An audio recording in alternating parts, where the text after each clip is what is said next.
The Century of Humiliation describes the period in China between the First Opium War in 1839 and the establishment of the People's Republic after the Civil War in 1949. This was a period of unrest for the Chinese as foreign powers subjected them to unfair treaties and the eventual fall of the Qing dynasty. In this short video, I would like to just cover a few topics. I will discuss the influence of foreign powers on China's borders and economy. I'll then talk about the conditions in continental East Asia and how the Chinese reacted. And lastly, I will discuss how this era ended and what replaced it. However, before we deep dive into this 110-year span, it's best to understand China's situation. Before the outbreak of the First Opium War, China had little interest in foreign trade. The Qing dynasty had control of all trade relations and organized it under the Canton trade system, which meant that the port in the city of southern China, Canton, was the only port for foreign trade. Even when foreigners did arrive, they had to negotiate directly with government-appointed merchants called the Kohong. But why would China choose to limit its own trade? Even in the 1800s, it was obvious that trade was an important part for both economic and social development. Most European nations knew this and then traded in the Mediterranean. Also, the Chinese used the Silk Road for over 1,000 years in the Han Dynasty before this and was one of the most famous and useful trade routes in the ancient world. So why not make trade more modern? There are a couple reasons. Firstly, China believed that their heavenly middle kingdom was superior compared to the rest of the world. This was because of how big their economy had become before industrialization. China's domestic trade was so large compared to the West that they didn't see it as necessary. The government thought that they wouldn't gain much from foreign trade, so they just stayed out of it for the most part, except through Canton. Secondly, China tried to stay out of trade because they feared foreign intervention might undermine the Qing's regime. When the European powers developed better maritime technology to reach the Spice Islands and eventually during the imperialism trend, Eastern and Southern Asia were increasingly dominated. When China saw its neighbors like India and Malaysia losing autonomy after a trading relationship gone wrong, they wanted no part of that. Foreign intervention may have also caused foreigners to realize China's weakness in the modern world. With this in mind, they could exploit China. So for these reasons, China decided to isolate itself until the First Opium War broke out. Understanding what happened during the war isn't as important as what follows. If you want to know what happened in detail, I can maybe talk about it another time. In short, Britain was frustrated with China because China restricted their already limited trade with them after the introduction of opium from India, Britain's colony. China was concerned about the opium's effect on the people, so tensions arose because Britain couldn't receive Chinese goods and products. Eventually, when war broke out, the British won. After this war in 1842, the Treaty of Nanjing was signed, which brings us to the beginning of the story.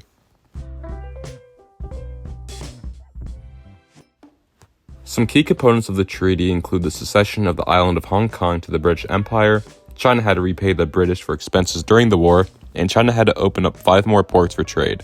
This last one is very important because it sets the tone for the next 100 years. It opened up Pandora's box because more European countries will now set up the spheres of influence in one of the most populated countries on the planet. Of these European countries, the most controlling were Queen Victoria in the UK with 8 treaties, Tsar Nicholas II from Russia with 7, France with 6, and Kaiser Wilhelm I of Germany. All had hopes of expanding their foreign markets to expand their economies during the Industrial Revolution. Soon, more conflicts with foreign powers began to emerge, most notably the Second Opium War with Britain and France, as well as the First Sino-Japanese War in the late 1800s. As you may have predicted, these conflicts served to weaken China further than before. Let's quickly go over them before discussing their lasting effects on the empire. The Second Opium War started after the Chinese government arrested the British-registered ship, the Arrow, in October of 1856. The Chinese supposedly lowered the British flag and did not release all of the British prisoners on board. In response, the British bombed the port city of Canton, and the French got involved too. France brought up the excuse that a French missionary was murdered in China before, so they had the right to avenge him. After a swift victory for the Europeans, the Treaty of Tianjin was signed in 1858. This one was similar to that of Nanjing in the First Opium War. It established more ports to be open for trade and made Beijing responsible for providing residence for foreign envoys and representatives. Through negotiations later that year, opium was also made legal in large cities in China, one of which was Shanghai. A few decades later, war broke out again in China with the Japanese. Previously an isolated country, Japan began to expand its borders across East Asia after the Meiji Restoration, where imperial rule continued. To fuel their more modern and industrialized society, they had to expand their borders to acquire valuable resources and materials necessary for their cause. Moreover, providing a strong foothold in continental East Asia was a strategic goal. So when Japan expanded, the First Sino-Japanese War began. The war was fought over the Korean Peninsula, a vassal state for the Qing. Japan won this war and seized Korea. This was a serious blow for the Chinese, since it reflected that China was no longer a world power in Asia because of its lack of industrialization. When contemporaries observed China's situation, it was clear that they were not as powerful as they once were.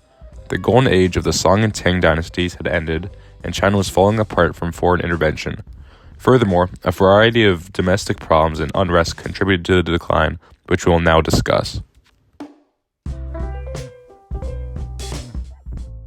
Firstly, there were economic problems. By opening new ports in the treaties with Europeans, new imports arrived. So the goods produced by Europeans, which were often cheaper than the Chinese goods, ruined China's economy as they could no longer control their own markets. Additionally, social unrest was brewing because of famines and natural disasters. One example is the Northern Famine in the 1870s, which killed around 9 to 13 million people, and the Yellow River Flood in 1887, which killed around 1 million people, although estimates may vary. And although these natural disasters were outside of the government's control, it's important to note that it still contributed to the decline of the Chinese Empire. Whereas in modern times we blame natural disasters like droughts, floods, earthquakes, and more on inevitable events and changes in the earth, the Chinese population still believed in the mandate of heaven. This concept was formalized in the Zhou dynasty over 2,000 years ago, and it stated that a divine entity approved of the emperor's rule to right.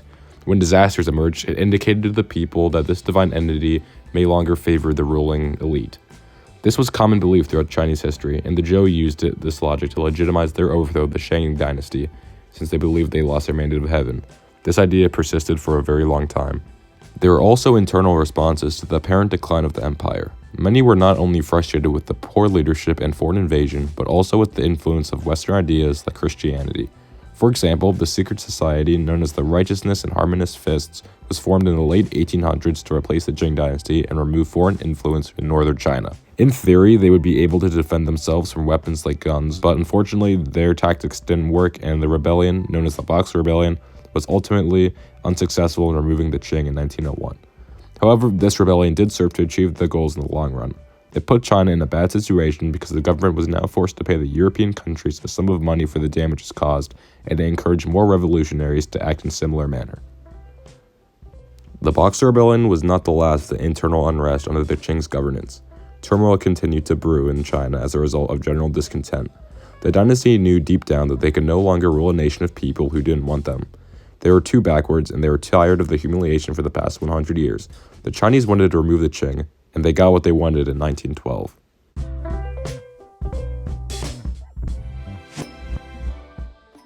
Emperor Puyi came to the throne at just 2 years old.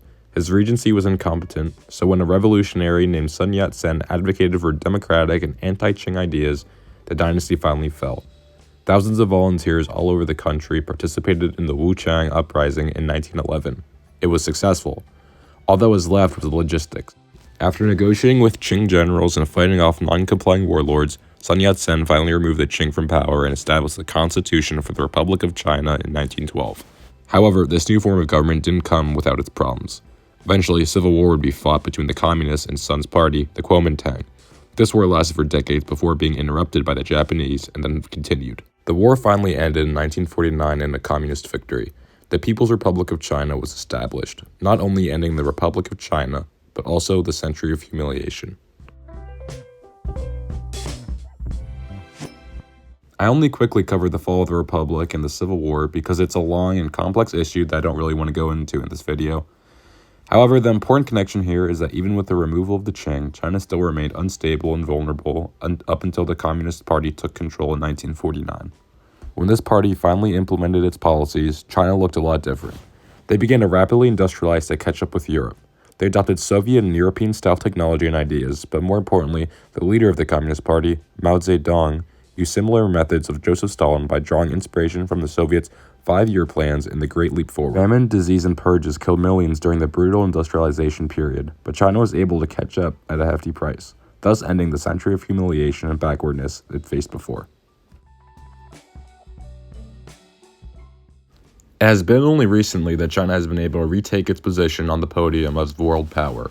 As we have learned, China's success was interrupted for a century of humiliation, where the dynasty was tormented by the outside world and internal rebellions.